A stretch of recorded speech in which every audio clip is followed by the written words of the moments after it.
In the last class, we have seen that first law of thermodynamics and its physical significance. Okay, so let's revise first.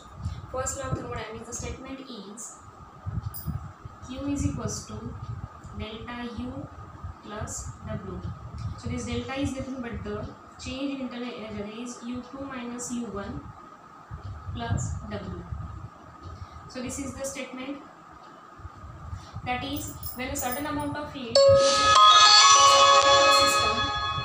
this certain amount of heat Q is used by the system, some part of heat is used to increase the internal energy of the system and remaining part of the energy is used to perform the work done against the external pressure. So this is the statement and mathematical form of first law of thermodynamics.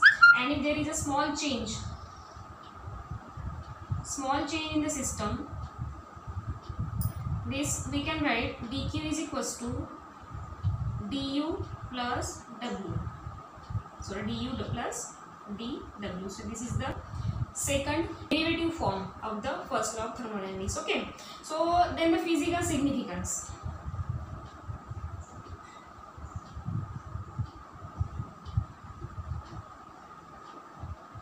Physical significance.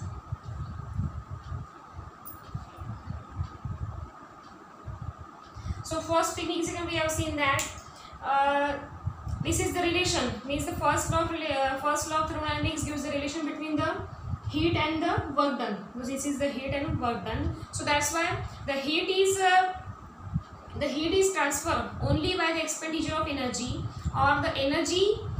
This is the work done. It is nothing but a potential energy. So that's why heat is the function of expenditure of this energy. Okay, so means when there is a energy exchange, there is a heat also exchange. So because this is the basis of first law, conservation of law of energy. Second physical significance, it applied to any process, that is the chemical process or physical process. In any process there is a change in the initial state to the final state, so this law can be applicable. Third is the it introduced the concept of internal energy. This is the U2 minus U1. So firstly this law introduced the concept of internal energy, and next one it determined the method to calculate the increase in internal energy of the system. So these are the four physical significance of the first law of thermodynamics, and in that class we are studying the limitations. So every law has the advantage and disadvantage. So this is the advantages, means physical significance, and there is a limitations of this law. So in this class we will study the limitations of first law of thermodynamics. Limitations of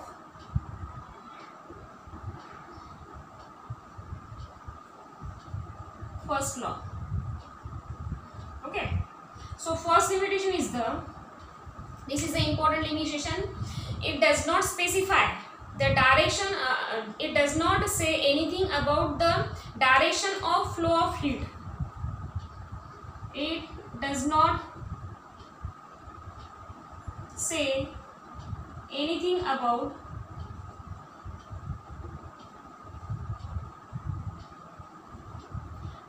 the direction of flow of heat.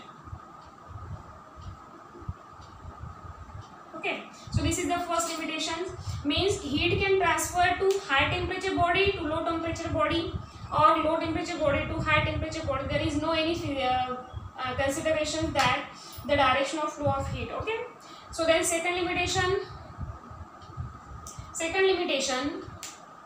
it does not say anything whether the process is spontaneous process or not. So means it does not say anything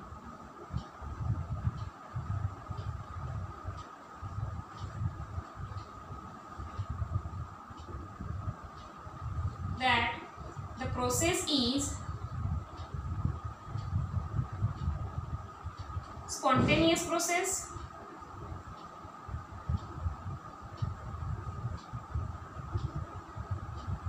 or not.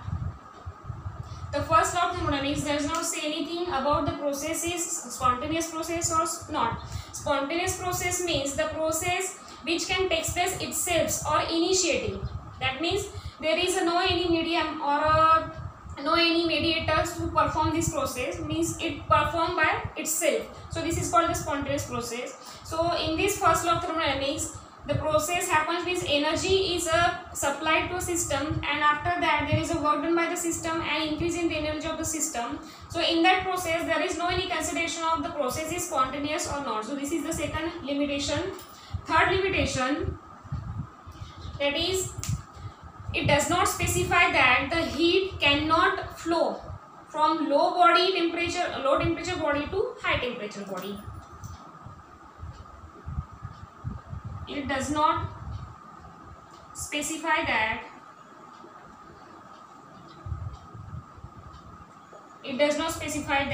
the heat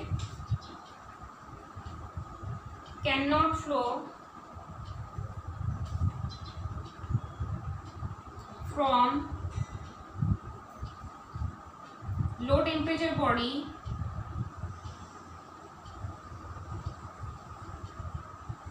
to high temperature body.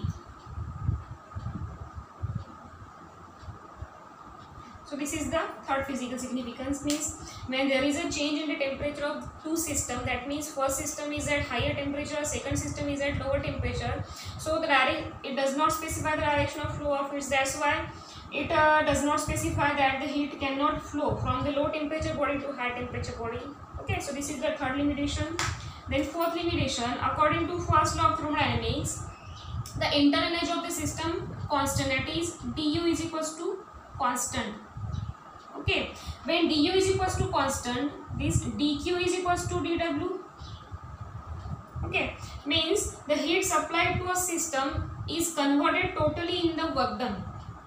Okay, heat supplied to a system is totally converted into the work done, but this process is totally true for the practice only. Okay, so it does not true for the general process or all types of process. So that's why, but it is not possible to convert the heat completely into the mechanical work. Some part of energy is released during this process and some part of energy is waste. So that's why total 100% work done is not performed by any system. So that's why this is the fourth limitation of the first law of thermodynamics. And lastly, fifth limitation, it does not say about the, or we cannot calculate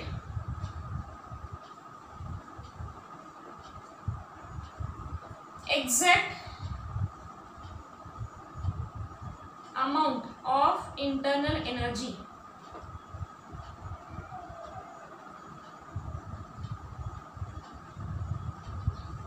of system.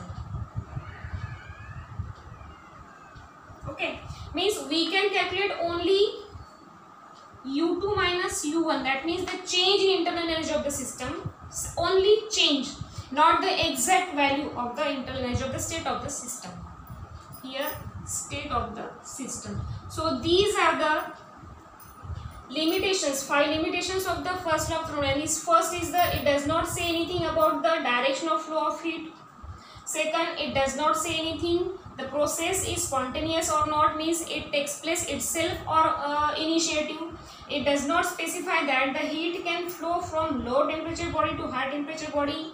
And next one is it already said that internal energy as a state function, that means it depends only on the temperature, not the path of the system. That means du is equals to constant according to first law.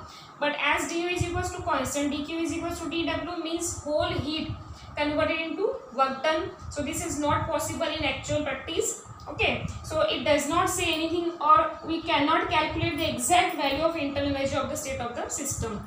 That is U2 minus U1 we can calculate, but we can't calculate U2 individual and U1. Okay, so these are the 5 types of limitations of first law of thermodynamics. In the last class, we will see the applications of first law of thermodynamics, that is isobaric process, isochoric process, adiabatic process, isothermal process, cyclic process. There are 6 types of applications of this first law of thermodynamics. So we will see in the next class. Thank you.